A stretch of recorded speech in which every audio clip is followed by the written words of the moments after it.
Good morning. It is 6:54 a.m. on Thursday, July 27th, 2017. I'm Christiana Ellis and I just got up. This is 5 more minutes. I'm not slept well the last couple of nights. I'm not 100% sure what's going on there because I've definitely, you know, I've been doing well with my sleep hygiene, if you follow me. The I've heard that term used, and it still feels weird to say. What I mean by that is in terms of not using screen in bed and going to bed at a good time and so on.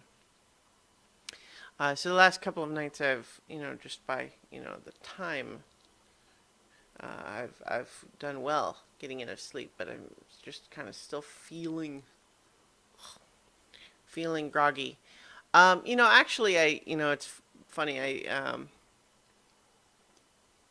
Part of what might be happening there is that I've decided to try to substantially reduce the amount of diet soda that I consume. Um, and so, for example, this is unsweetened iced tea instead. So far, so good. All this week, I've only had I've had a 20 ounce like Diet Pepsi with lunch, and then that's it all day. Which if you my typical consumption prior to that was substantially more, and so because I am still addicted to caffeine and not trying to give that up, I've been using tea to substitute.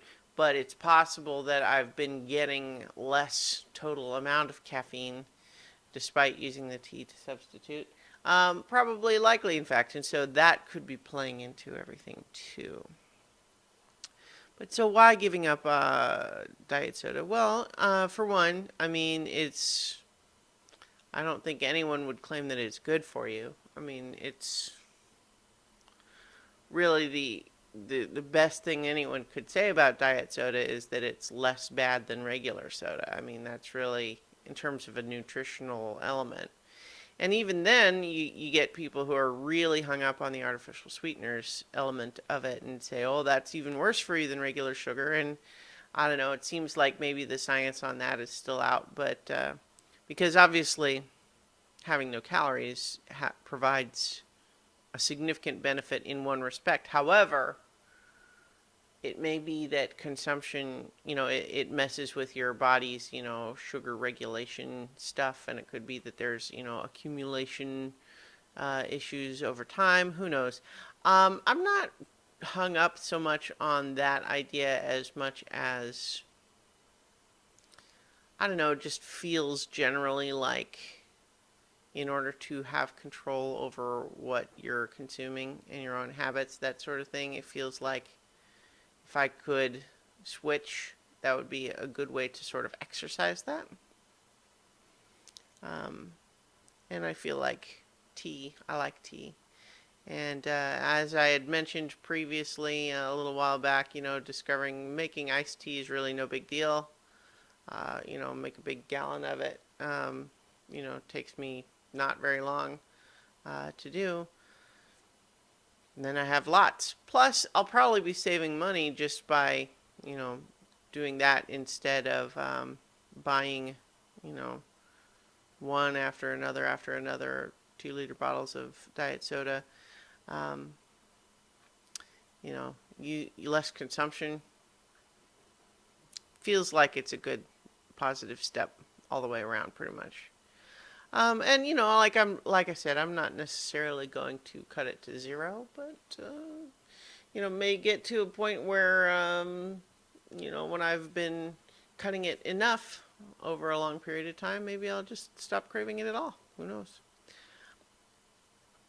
But in any case, that's kind of part of the current plan. Um, uh,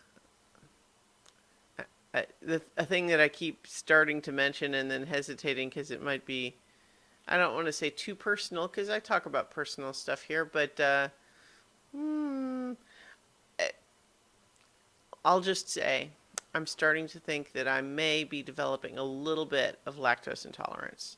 And It hasn't come up that much recently because of late I don't have that. I don't that frequently eat meals that just have lots of dairy. Doesn't come up very often. But I had a little bit of ice cream last night, and then the night before I had pizza. Um, and it was there was not an extreme reaction, but it was noticeable. So I'm like, I wonder if something's going on there, right? I don't know. It's all part of the same pattern of self-assessment and trying to, note patterns so that I can improve them, right? Good stuff. That's the plan. All right. So I will. I've got to get to work. So I will talk to you guys tomorrow for 5 more minutes.